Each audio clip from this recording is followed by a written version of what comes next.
हर हर महादेव।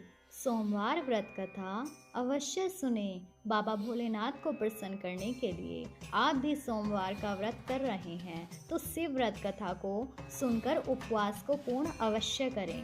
सोमवार व्रत की विधि। नारद पुराण के अनुसार सोमवार व्रत में व्यक्ति को प्रातः स्नान करके शिव जी को जल और बेलपत्र चढ़ाना चाहिए तथा शिव गौरी की पूजा करनी चाहिए। शिव पूजन के बाद सोमवार व्रत कथा सुननी चाहिए।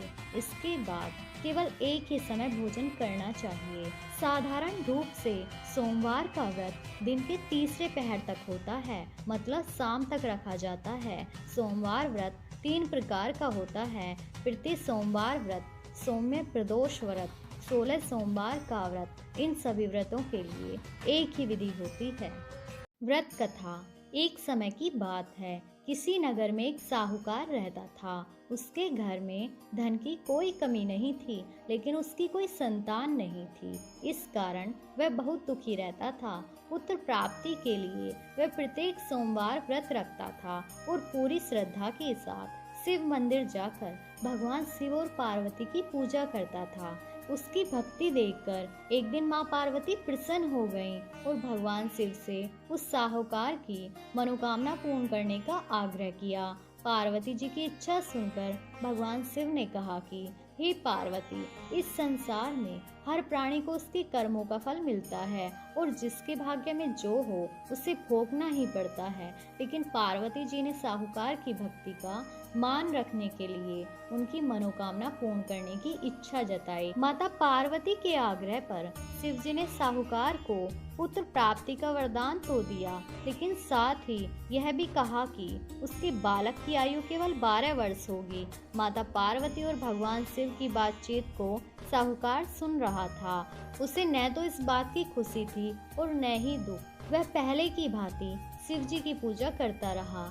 कुछ समय के बाद साहूकार के घर में एक पुत्र का जन्म हुआ। जब वह बालक 11 वर्ष का हुआ तो उसे पढ़ने के लिए काशी भेज दिया गया।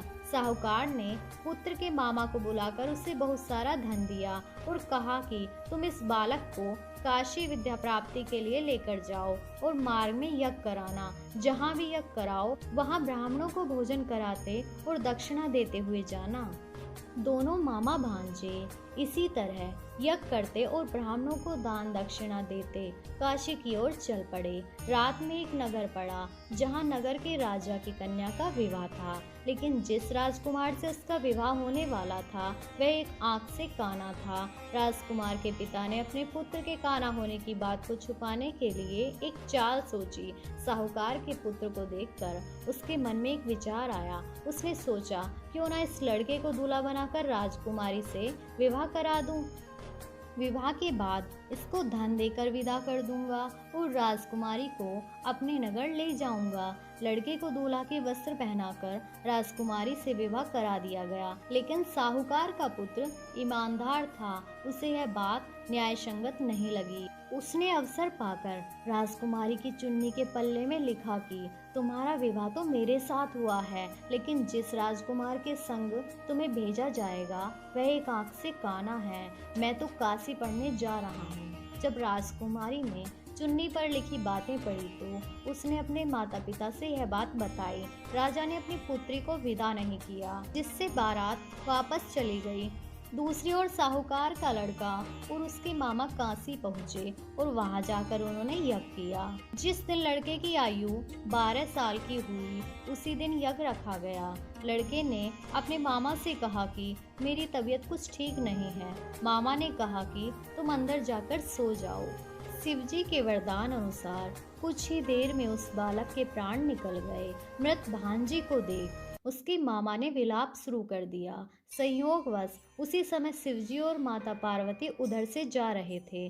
पार्वती ने भगवान शिव से कहा कि स्वामी, मुझे इसके रोने के स्वर सहन नहीं हो रहा।